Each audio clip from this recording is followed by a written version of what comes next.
So hello guys, আজকে আমি তোমাদেরকে দেখাবো আমাদের বাড়িতে নর্মালি ইফতারে কি কি খাওয়া দাওয়া হয়। এখানে দেখো আমার মা কিছু পেঁয়াজের চপ বানাচ্ছিল, আর অনেস্টলি দেখেই অনেক টেস্টি লাগছিল। সারা দিন রোজা থাকার পর এরকম গরম গরম চপ দেখে আর ওয়েট করতে ইচ্ছা করেছিল না। টেবিলে আগে থেকেই রেডি ছিল কিছু ফ্রুটস, একদম কালারফুল হেলদি প্ল্যাটার। সারাদিন না খেয়ে থাকার পর হেলদি না খেয়ে যদি শুধু চপ সমোসা খাই তাহলে আমার হেলথ আমাকেই ব্লক করে দেবে।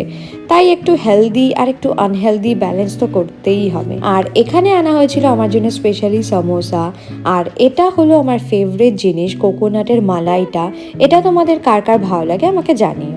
আর ডিহাইড্রেশন যাতে না হয় তো ইফতারিতে কোকোনাট ওয়াটারটা তো মাস্ট, এটা খুবই রিফ্রেশিং ছিল। এখানে আমার মা চিকেন পাকোড়া বানানোর জন্য চিকেনটাকে আগে কেলগস দিয়ে ভালোভাবে মাখিয়ে নিয়েছিল, তারপর সেগুলোকে আমি ফ্রাই করেছিলাম। ফাইনালি সবকিছু অ্যারেঞ্জ করার পর সবাই মিলে বসে ইফতারি করলাম। অ্যান্ড সিরিয়াসলি ফ্যামিলির সাথে ইফতারি করার বিষয়টাই আলাদা। ইফতারি শেষ করার পর চলে এসেছিল আমার এই কিউটি পাইটা, ওর সাথে আমি একটু খেলছিলাম। ওর সাথে টাইম স্পেন্ড করতে আমার খুবই ভালো লাগে। After all she is my দিল কা টুকরা। এখন ও বেশ ভালোই কথা বলতে শিখেছে, সো ওর কথাগুলো শুনতে খুবই কিউট লাগে। Hi guys. Hi. How are you? How are you? No. So আজকের ব্লগটা এখানেই শেষ। Do follow me and see you guys in my next blog.